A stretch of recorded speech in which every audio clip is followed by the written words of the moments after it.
Massive layoffs are now extending beyond technology companies to other enterprises, but there is a silver lining for workers with technology skills. Next up on Today in Tech.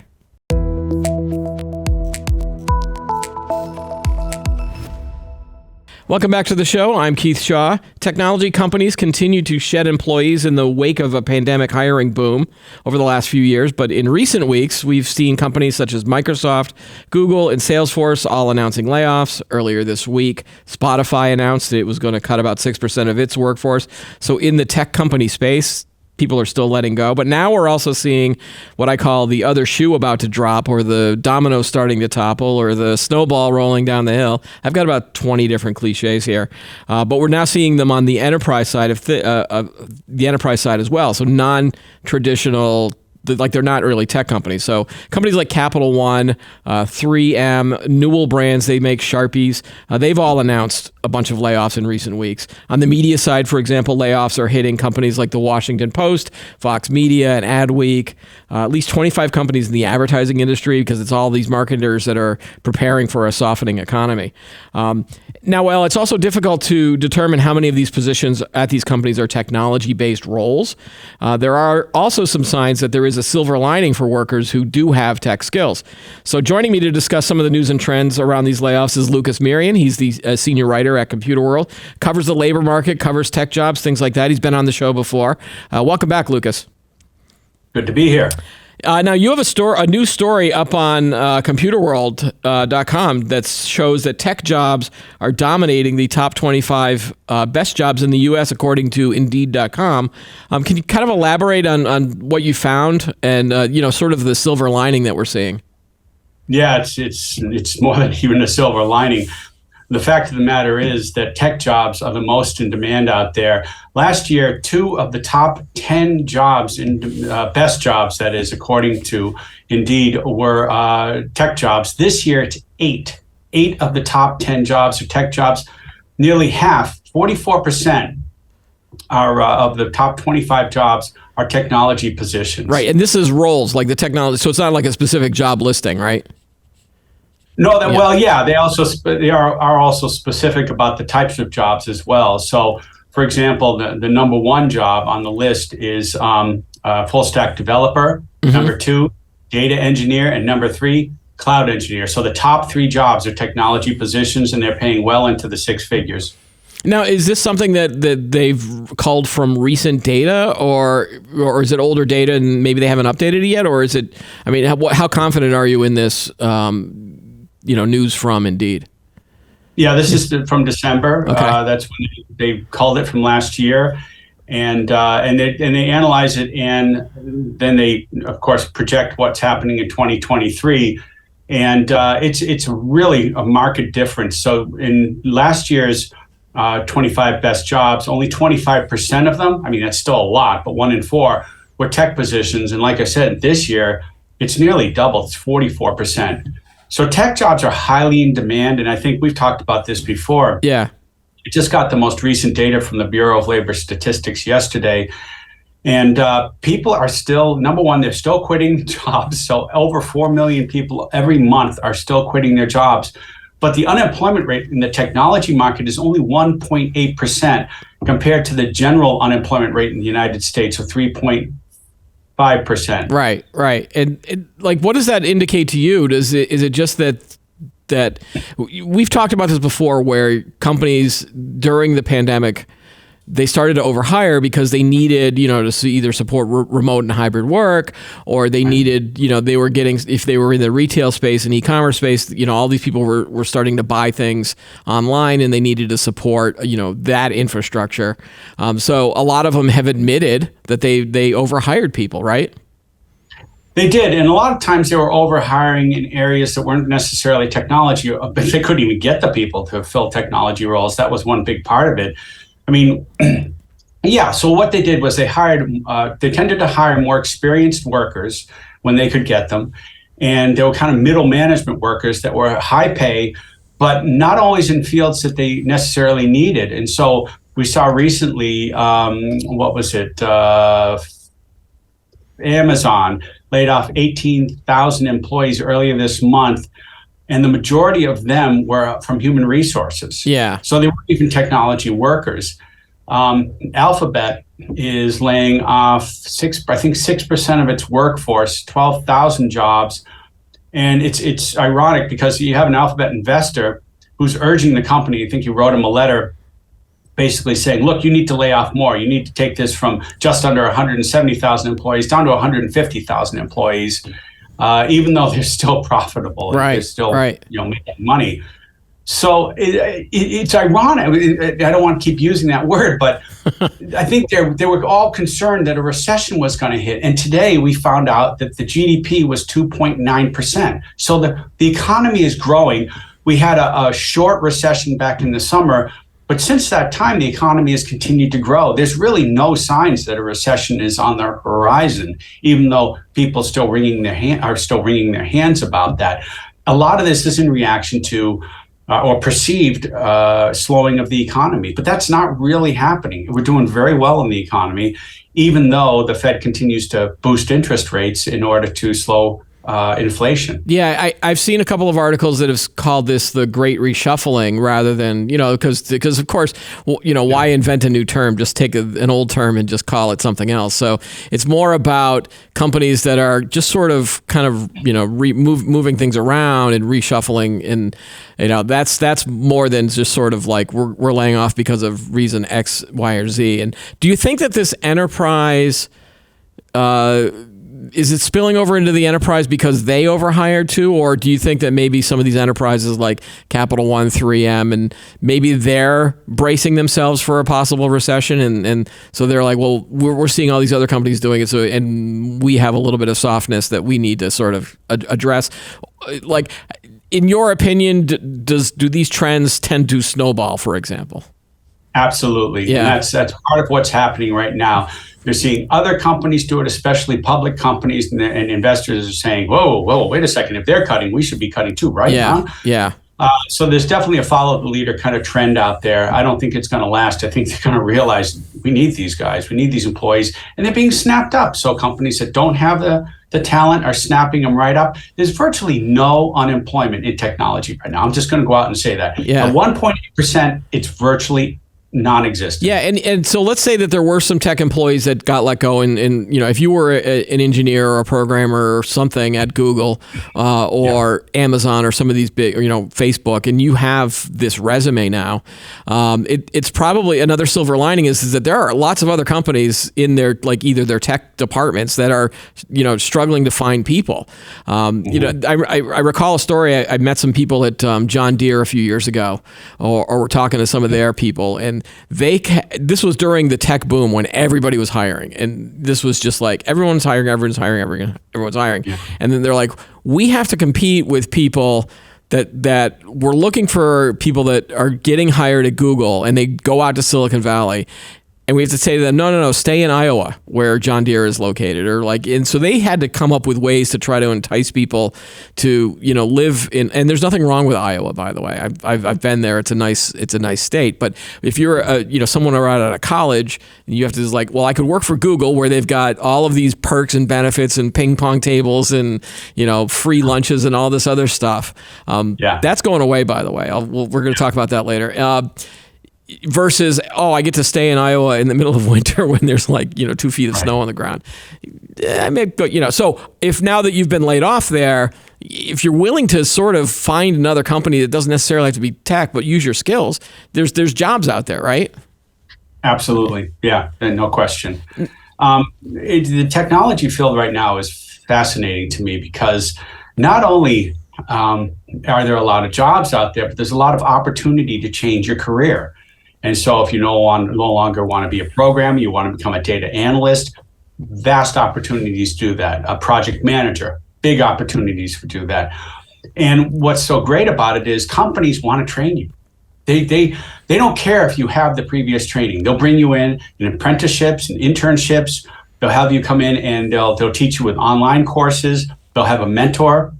I'll follow you through. I've written stories about that, where companies don't necessarily, in fact, even require a college degree these days. They want people who they love technology and they love to learn. They have a passion for it and they've got good character. Right. They want that more than the sheepskin. Right. So, and you're seeing that. I mean, I think 50% on LinkedIn and other online job sites are seeing college degree requirements go away. So, yeah, companies, what they really want, they want somebody who's passionate about what they're doing and who loves to learn. Right. And now there's we also want to say that if you have been laid off, that obviously there is a tough road. I'm not a tough road, but there's, I don't want to sort of dismiss the fact that there might be some people out there that are out of work, because I've been unemployed a few times, definitely have been laid off from companies before. It's not the best thing in the world to go through. No. So I'm trying not to dismiss that by saying, oh, you'll get a job in a week, and ha, this is so easy. We understand that there is some difficulties, and there are growing trends that it's not going to be as easy as it was maybe 6 months ago or 9 months ago. For example, I've seen some stories about the hiring process is now taking longer than before. You still have the issues of companies using robotic AI processing to go through a resume looking for keywords. So that first time you submit, you might not even get to a human until the second or third round. Things like that. So what advice would you have for people that has been doing the right thing, but they suddenly find themselves layoffs and they have some tech skills, or maybe they don't have tech skills? Like, what would you tell them if they approached you?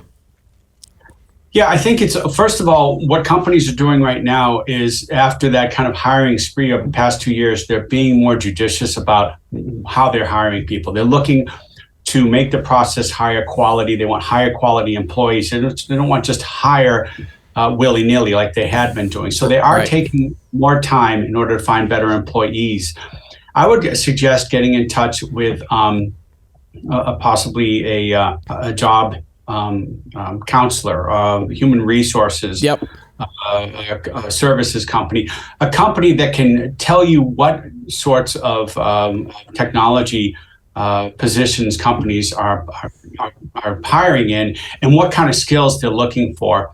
I've written numerous articles about this, and I think mainly, like I said, what companies looking for are somebody who shows a passion for what they do. It's not necessarily what you have in terms of what boxes have you checked off with your education, right? But what is your life experience? I know this sounds like a guru thing, but it's what is your life experience? It's true. What's your life experience in this? What projects have you worked on? Yeah. What do you bring to the table in terms of as a person? I love what I do. I want to be with your company because you're right in my lane. This is exactly what I want to do for my career. This is why I want to do it. These are some of my successes from the past. So instead of just going in and listing a bunch of qualifications that you may have, talk about yourself more. Talk about what you really love to do, why you want to join that company, what you offer them.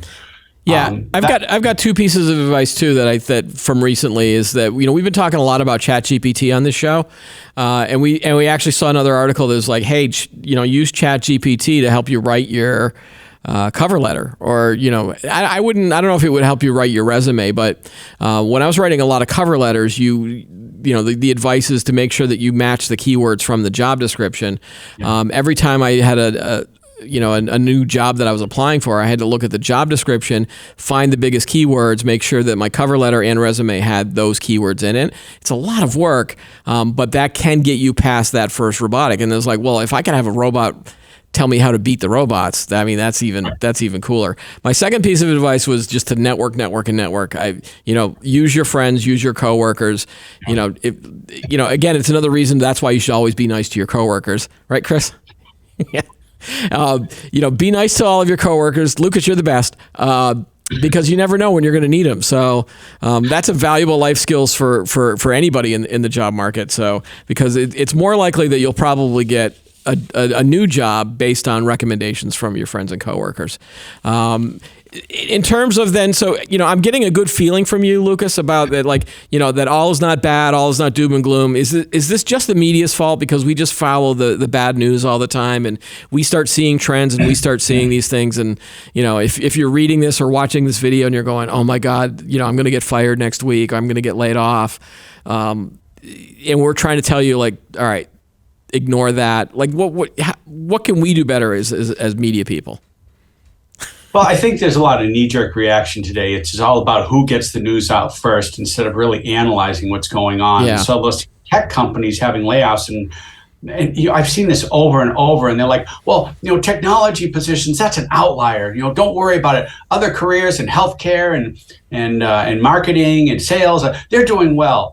And they're not really exploring what's happening in these companies. They're not necessarily laying off tech workers. Yeah. In some cases they are, but that's because, again, they've overhired them. And there's still plenty of jobs out there. Right. So unfortunately, in this mature internet era, they're trying to beat other people to the punch and get the news out fast rather than taking time to analyze it and actually produce something that has some insight into what's going on out there. There's a lot of hand wringing. There's a lot. Yeah, there's a lot of hand wringing. There's a lot of Chicken Little. The sky is falling. Oh my gosh, we're gonna, the meteor's gonna hit next week. Blah blah blah blah blah. Did you say media or meteor? I said, well, yeah, meteor, like the asteroid that's gonna hit the planet, and there's a lot of that, doom and gloom that we see out there. So it's actually, I was very encouraged when we reached out to you and you're like, oh, I've got some good news. I'm like, oh, excellent. Good news is great. Do you think that this trend is going to continue for a while? Are we going to, so are we in the, beginning, middle, or end stages? Have you been able to sort of get a sense of where you think companies are going on this? From talking to research organizations, they do believe this is going to continue, at least for the first half of 2023. And they're not sure what's going to happen after that. I wish I could tell you myself. I don't know. We're going to have to continue to watch this, but there is a great reshuffling. I like that word better than, resignation or anything else.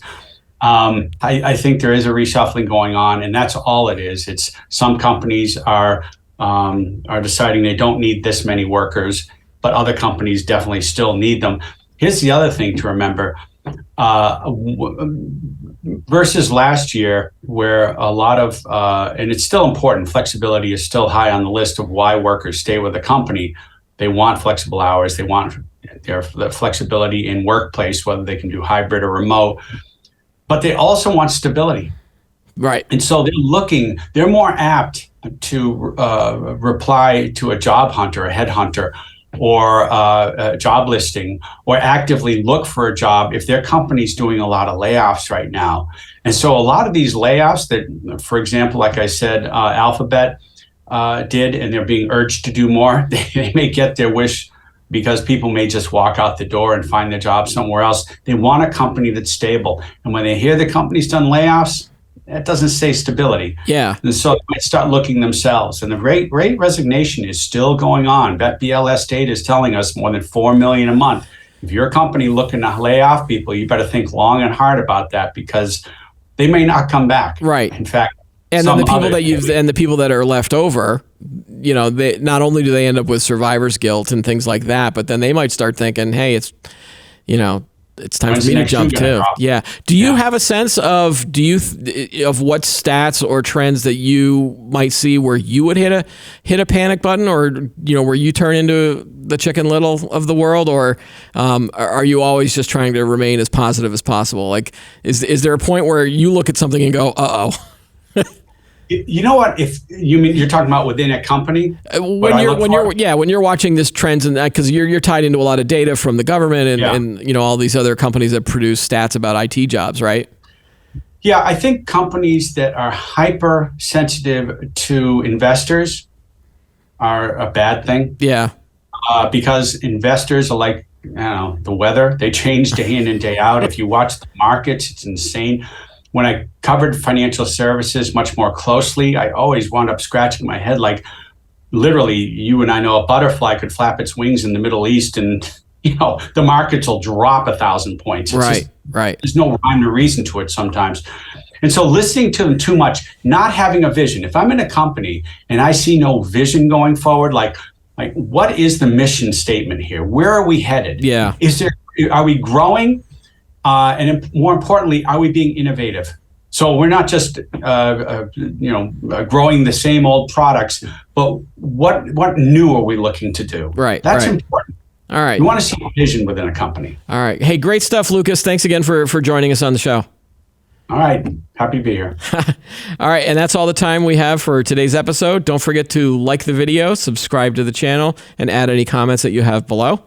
Join us every week for new episodes of Today in Tech. Have a great day, and we'll see you next time.